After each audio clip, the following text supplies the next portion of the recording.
أشهد أن لا إله إلا الله وحده لا شريك له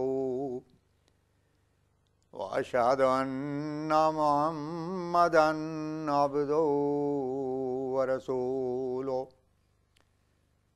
اللهم صل على سيدنا ومولانا محمد وعلى آل سيدنا ومولانا محمد وبارك وسلم إنك حميد مجيد۔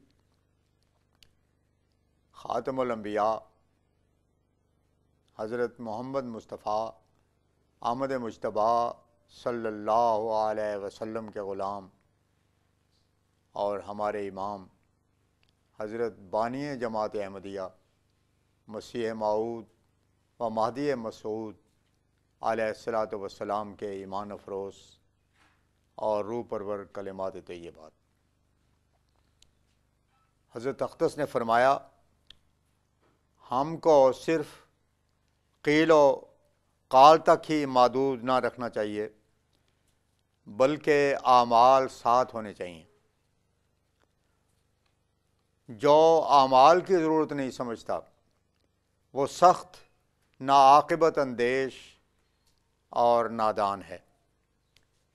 قانون قدرت میں اعمال اور ان کے نتائج کی نظیریں تو موجود ہیں، کفارے کی نظیر کوئی موجود نہیں۔ مثلاً بھوک لگتی ہے تو کھانا کھا لینے کے بعد وہ فروغ ہو جاتی ہے، یا پیاس لگتی ہے پانی سے جاتی رہتی ہے، تو معلوم ہوا کہ کھانا کھانے یا پانی پینے کا نتیجہ بھوک کا جاتے رہنا یا پیاس کا بجھ جانا ہوا۔ مگر یہ تو نہیں ہوتا کہ بھوک لگے زید کو اور بکر روٹی کھائے اور زید کی بھوک جاتی رہے۔ اگر قانون قدرت میں اس کی کوئی نظیر موجود ہوتی تو شاید کفارے کا مسئلہ مان لینے کی گنجائش نکل آتی، لیکن جب قانون قدرت میں اس کی کوئی نظیر ہی نہیں تو انسان جو نظیر دے کر ماننے کا عادی ہے اسے کیوں کر تسلیم کر سکتا ہے۔ عام قانون انسانی میں بھی تو اس کی نظیر نہیں ملتی ہے۔ کبھی نہیں دیکھا گیا کہ زید نے خون کیا ہو اور خالد کو پھانسی ملی ہو۔ غرض یہ ایک ایسا اصول ہے جس کی کوئی نظیر ہرگز موجود نہیں۔ میں اپنی جماعت کو مخاطب کر کے کہتا ہوں کہ ضرورت ہے اعمال صالحہ کی۔ خدا تعالیٰ کے حضور اگر کوئی چیز جا سکتی ہے تو وہ یہی اعمال صالحہ ہیں۔ الیہ یصعد الکلم الطیب، خود خدا تعالیٰ فرماتا ہے، اس وقت ہمارے قلم رسول اللہ صلی اللہ علیہ وسلم کی تلواروں کے برابر ہیں، لیکن فتح اور نصرت اسی کو ملتی ہے جو متقی ہو۔ خدا تعالیٰ نے یہ وعدہ فرما دیا ہے، کان حقا علینا نصر المومنین، مومنوں کی نصرت ہمارے ذمہ ہے۔ اور لن یجعل اللہ للکافرین علی المومنین سبیلا، اللہ مومنوں پر کافروں کو راہ نہیں دیتا۔ اس لیے یاد رکھو کہ تمہاری فتح تقوی سے ہے، ورنہ عرب تو نرے لیکچرار اور خطیب اور شاعر ہی تھے، انہوں نے تقوی اختیار کیا، خدا تعالیٰ نے اپنے فرشتے ان کی امداد کے لیے نازل کیے۔ تاریخ کو اگر انسان پڑھے تو اسے نظر آ جائے گا کہ صحابہ کرام رضی اللہ عنہم نے جس قدر فتوحات کیں وہ انسانی طاقت اور سعی کا نتیجہ نہیں ہو سکتا۔ حضرت عثمان رضی اللہ عنہ تک 20 سال کے اندر ہی اندر اسلامی سلطنت عالمگیر ہو گئی۔ اب ہم کو کوئی بتاوے کہ انسان ایسا کر سکتا ہے؟ اسی لیے اللہ تعالیٰ بار بار فرماتا ہے، ان اللہ مع الذین اتقوا والذین هم محسنون۔ متقی کے معنی ہیں ڈرنے والا، ایک ترک شر ہوتا ہے اور ایک حفاظ خیر۔ متقی ترک شر کا مفہوم اپنے اندر رکھتا ہے اور محسن حفاظ خیر کو چاہتا ہے۔ میں نے اس کے متعلق ایک حکایت پڑھی ہے کہ ایک بزرگ نے کسی کی دعوت کی اور اپنی طرف سے مہمان نوازی کا پورا اہتمام کیا اور حق ادا کیا۔ جب وہ کھانا کھا چکے تو بزرگ نے بڑے انکسار سے کہا کہ میں آپ کے لائق خدمت نہیں کر سکتا۔ مہمان نے کہا کہ آپ نے مجھ پر کوئی احسان نہیں کیا، بلکہ میں نے احسان کیا ہے، کیونکہ جس وقت تم مصروف تھے میں تمہاری املاک کو آگ لگا دیتا تو کیا ہوتا۔ غرض متقی کا کام یہ ہے کہ برائیوں سے باز آوے۔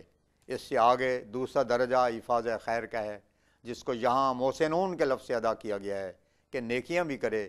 پورا راست باز انسان تب ہوتا ہے جب بدیوں سے پرہیز کر کے یہ مطالعہ کرے کہ نیکی کون سی کی ہے۔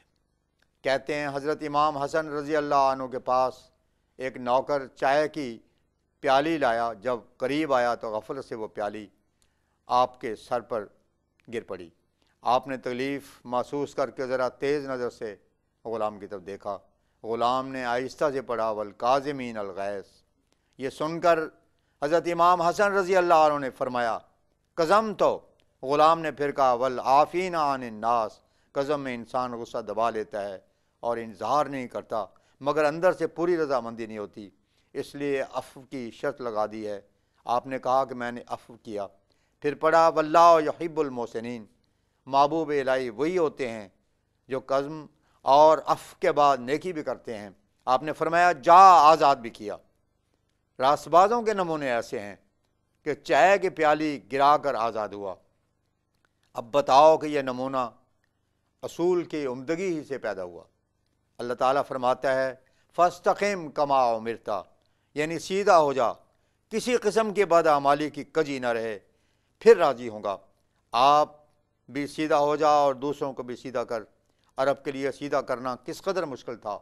رسول اللہ صلی اللہ علیہ وسلم نے لوگوں کے پوچھنے پر فرمایا کہ مجھے سورہ ہود نے بوڑھا کر دیا، کیونکہ اس کے حکم کی روح سے بھاری ذمہ داری میرے سپرد ہوئی ہے۔ اپنے آپ کو سیدھا کرنا اور اللہ تعالیٰ کے احکام کی پوری فرما برداری کرنا، جہاں تک انسان کی اپنی ذات سے تعلق رکھتی ہے ممکن ہے کہ وہ اس کو پورا کرے، لیکن دوسروں کو ویسے ہی بنانا آسان نہیں ہے۔ اس لیے ہمارے نبی کریم صلی اللہ علیہ وسلم کی بلند شان اور قوت قدسی کا پتہ لگتا ہے۔ چنانچہ آپ نے اس حکم کی کیسی تعمیل کی، صحابہ کرام کی وہ پاک جماعت تیار کی کہ ان کو کنتم خیر امت اخرجت للناس کہا گیا، اور رضی اللہ عنہم و رضوا عنہ کی آواز ان کو آ گئی۔ آپ کی زندگی میں کوئی بھی منافق مدینہ طیبہ میں نہ رہا۔ غرض ایسی کامیابی آپ کو ہی کہ اس کے نظیر کسی دوسرے نبی کے واقعات زندگی میں نہیں ملتی۔ اس سے اللہ تعالیٰ کی غرض یہ تھی کہ قیل و قال ہی تک بات نہ رکھنی چاہیے، کیونکہ اگر نیرے قیل و قال اور ریاکاری تک کی بات ہو تو دوسرے لوگوں اور ہم میں پھر کیا امتیاز ہوگا اور دوسروں میں کیا شرف۔ تم صرف اپنا عملی نمونہ دکھاؤ اور اس میں ایسی چمک ہو کہ دوسرے اس کو قبول کر لیں، کیونکہ جب تک اس میں چمک نہ ہو کوئی اس کو قبول نہیں کر سکتا۔ کیا کوئی انسان میری چیز پسند کر سکتا ہے؟ جب تک کپڑے میں ایک داغ بھی ہو وہ اچھا نہیں لگتا۔ اسی طرح جب تک تمہاری اندرونی حالت میں صفائی اور چمک نہ ہوگی کوئی خریدار نہیں ہو سکتا۔ ہر شخص عمدہ چیز کو پسند کرتا ہے، اسی طرح جب تک تمہارے اخلاق اعلیٰ درجے کے نہ ہوں کسی مقام تک نہیں پہنچ سکو گے۔ سیدنا حضرت مسیح موعود علیہ السلام نے اپنے اشعار میں بھی اس مضمون پر عارفانہ روشنی ڈالی ہے۔ چنانچہ حضور فرماتے ہیں کوئی اس پاک سے جو دل لگاوے، کرے پاک آپ کو تب اس کو پاوے۔ مجھے تو نے یہ دولت اے خدا دی، فسبحان الذی اخذل عادی، وآخر دعوانا ان الحمد للہ رب العالمین۔